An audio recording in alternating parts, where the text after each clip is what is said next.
Hey, this is Judge and Waits bringing you some hardcore team deathmatch from the map studio. This is, of course, one of my favorite maps. It is the reimagined firing range, but I don't want to talk about that. I actually want to talk about the next Call of Duty game, and of course, that is Call of Duty Ghosts. In that game, and from the reveal from Xbox, I see 4 changes coming to Call of Duty and 1 improvement. Now, you might consider it 3 changes and 2 improvements, but I'll get a little bit into that. Let me talk about the first improvement, though, the first definite improvement.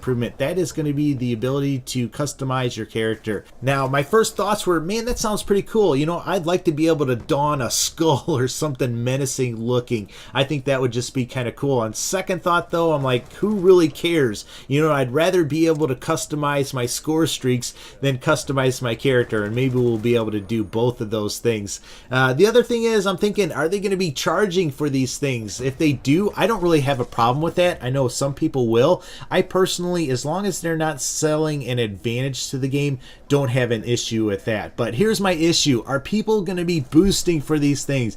I have a feeling that people are going to boost for these things, so I'm not looking forward to that. There's already enough boosting that goes on with the titles and everything like that, so that's not a real important change that I want to see. Now, let's talk about the changes that are coming to Call of Duty Ghosts. I may have heard this, or maybe this is just something I'm picking up on, but it seems to me that they are trying to make this the most realistic Call of Duty to date. That sounds pretty good, but sometimes when you focus on realism, you slow things way down and take some of the fun away. So I'm actually not as hyped up as probably some people are about this new Call of Duty. But let's get into the changes that are coming. The first one I am actually looking forward to, and that is the ability to mantle something. What do I mean by mantle something? Right now in Call of Duty, when you run up to something, you actually have to stop, put both arms down, jump up on top of it, and then jump over it. In this new system, you are going to be able to hit that running. You are going to be able to just bound right over that. So I don't think that that is going to slow things down. I think it's going to be more realistic, and I think it's going to be an improvement to keep things running faster. So I am, like I said, looking forward to this change. Now, the second change is coming is interactive maps. Now, I don't know if this is actually a change or more an improvement, because in Black Ops 1, we did have interactive maps. I guess you could say in this current Call of Duty that we have interactive maps with the water and the lava and everything like that, but I'm talking about things that you actually affect. And like I said, in Black Ops 1, you had elevators that you could ride up and down on. So I kind of like this idea because it will change things up on the map, but I am hoping that they do not go to full destructible environments or anything to that extreme, because I think that's just going to be too far of a move. So I'm kind of looking forward to this, kind of eager to see what this is actually going to mean.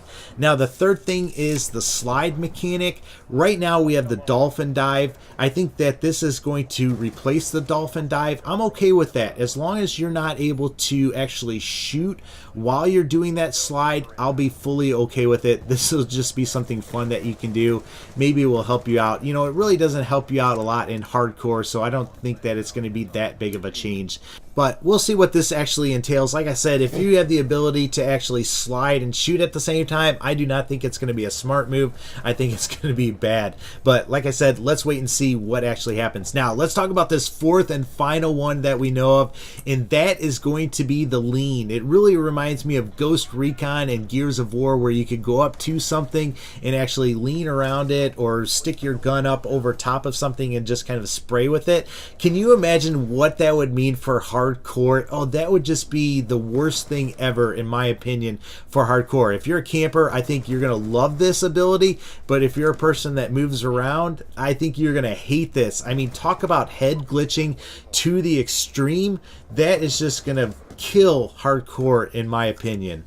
But those are my thoughts on these 5 upcoming changes or improvements. Let me know what you guys think about. Rate each one of them. Tell me what you think about the player customization. Tell me what you think about the slide mechanic. Tell me what you think about the leaning, the mantling, and the interactive maps. You know, kind of rate them and give them a pass, fail, or anything like that. But hope you like this video. If you do, I would really appreciate it if you give it a thumbs up. If you don't like it, though, thumb it down and let me know what you don't like about it. That will just help me to improve. But as always, guys, take care and God bless.